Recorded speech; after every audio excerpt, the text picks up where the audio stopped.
Geopolitical tensions have reached a breaking point following a joint U.S.-Israeli strike that killed Iran's supreme leader, Ayatollah Ali Khamenei. Iran has retaliated, launching missiles at U.S. military bases and across the Gulf nations.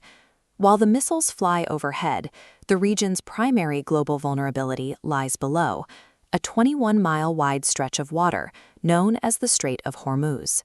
This is the world's most critical energy choke point. 1/5 of the entire global oil supply must pass through this narrow gap every single day.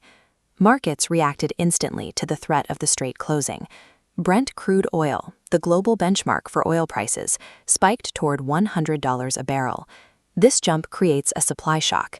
When energy costs rise this sharply, it increases the price of manufacturing and transportation everywhere, threatening to drive up inflation across the globe. By bottlenecking the world's energy supply, a tactical military conflict in a 21-mile waterway triggers a chain reaction of costs that can destabilize the financial security of the entire planet. To see how that shockwave hits the ground, we have to look at the specific mathematics of a national economy. Take India, for example. India is the world's third largest oil consumer, but it has a massive structural dependency. It relies on imports for more than 90% of its crude oil requirements.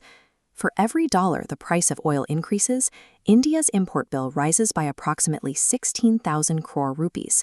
This widens India's current account deficit, meaning imported goods exceed exported products, and exerts downward pressure on the local currency.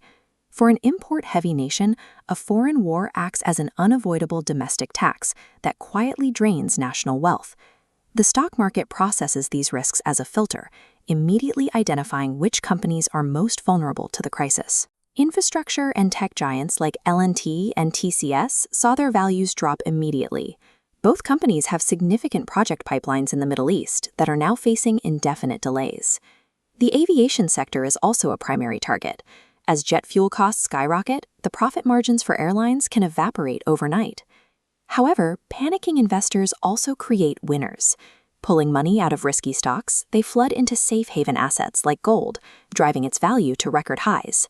Simultaneously, defense contractors like HAL and Zen Technologies see their stocks surge as markets anticipate a significant increase in global military spending. Modern warfare reconfigures the stock market in real time, creating casualties and windfalls regardless of how far a company is from the actual fighting. When a geopolitical shock hits, the natural instinct for most investors is to sell everything and move to cash. But history reveals a strange paradox. Markets do not fear war. They fear uncertainty. We can see this in the data from the Karmbo War.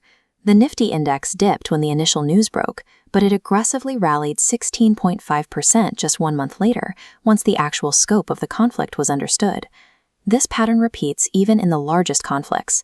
The surprise attack on Pearl Harbor initially crashed U.S. markets because it was a moment of total unpredictability.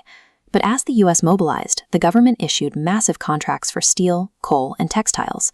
These guaranteed revenue streams provided a predictable baseline for corporate earnings, replacing the initial panic with a defined wartime economy.